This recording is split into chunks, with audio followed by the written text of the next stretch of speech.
We are talking about delegated management when the responsible authorities delegate protected area management responsibility to other public or private entities.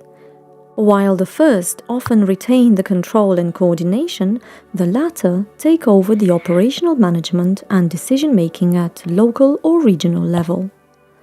One of the most interesting examples of delegated management is delegation to companies, either for profit or not for profit. Government delegated management is the most common subtype of governance by government in Eastern Europe. In spite of the wide variety of arrangements and actors involved, delegation to companies is rather unusual. One interesting case of delegation to a non-profit company can be found in Slovenia. Logarska Dolina Landscape Park in Slovenia is an example of an initiative by local people who wanted to contribute actively to the conservation of their area, acknowledging the fact that their income is dependent on the natural and cultural values that should be protected. Landscape Park Logarveli was established in 1987 by community Muzirje. In 1992, the landowners here in the valley made a decision that they want to manage this landscape park because before there were no one who took care for the land, for the visitor management, and everywhere cars were parked in the valley, burned were everywhere. The management of the Logarska Dolina Landscape Park is done by the Logarska Dolina non-profit company based on directions by the municipality. The company was established by local landowners and tourism business owners with the aim to manage the protected area by initiating sustainable development activities. Before, the landowners just have agriculture here in the valley and forestry, and later with the establishing of this company they wants to deal also with tourism issues. Decision-making system in the landscape park or in our company is basically assembly of all landowners, 24 of them. Then we have a board of 5 biggest farmers here and hotelier who takes all decisions regarding yearly projects. And then we have a director who is daily working. And then we have also two employees who takes over the park. The main resources for management come from entrance fees, tourism businesses, some businesses developed by the company, and projects without any contribution from the municipality. It's not a lot. We have this entrance fee from end of April to end of October each year. And of course, for the special projects, communal and tourist infrastructure, we applied for the European funds and for national funds. 17 years ago, we were thinking that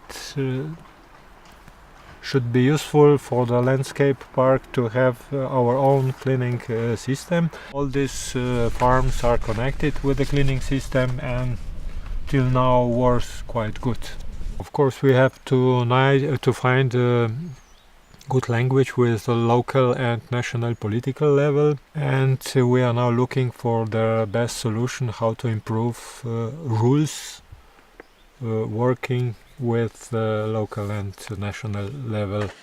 The Secovlje Salina Nature Park is managed by Soline Co. Limited, a company which performs the public service of nature conservation. From the legal point of view, the company is private, which means it is independent in taking business decisions, but it has certain obligations to its owner, the state. The government decided to delegate the management of this area to a commercial company which has a concession for harvesting the salt, and at the same time we also have the concession for management of the park. One part of the company is responsible for salt making and the other one for the management of the park. The total yearly budget of the park is somewhere less than 1 million euros. with 15 to 20% coming from the state. According to the concession contract, the state has the responsibility to provide the money to cover the costs for the staff only. The budget here is actually composed by three pillars. The first part is coming from the government. It is covering approximately 1/3 of the budget of the park. Then we are generating our own incomes by offering programs for visitors, and we have the entrance fees, and also we're getting some money by offering people to have their boats here. So this is the second component. And the third one comes from international or European Union funded projects and contribution from the company too, from the commercial part of the company. Power is shared between the private company Soline and the Ministry of Environment, but the telecom company can have a significant influence as well. However, the latter can have only an indirect influence as an owner of the Soline Limited. The contract for management was signed directly between Soline and the Ministry of Environment. All the key management decisions are discussed by the steering committee. In this committee, there are members of institutions that are responsible for protection of nature, for protection of cultural heritage, local communities, and experts, so mainly like scientists. So this is the basically the composition of the steering committee, and but at the end I have to admit that the key and the final word is always coming from the government and not entirely from the steering committee. There are several specific and favorable conditions in the Secovlje Salina Nature Park, such as the presence of a natural resource with an economic use that contributes to nature conservation, an expert protected area director, and a very good understanding of key people from the company. This makes it unique and challenging to replicate in other protected areas.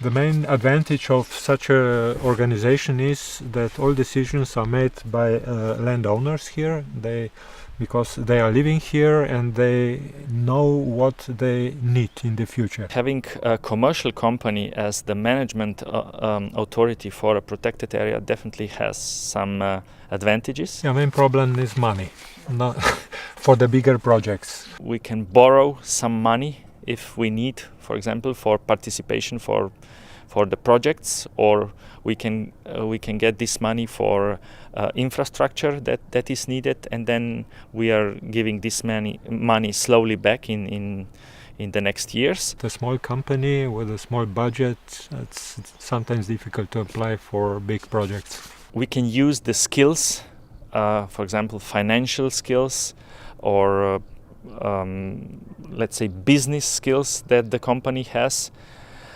We can also agree to work with the employees. Sometimes if something is needed, people that are working in the salt making process can help us.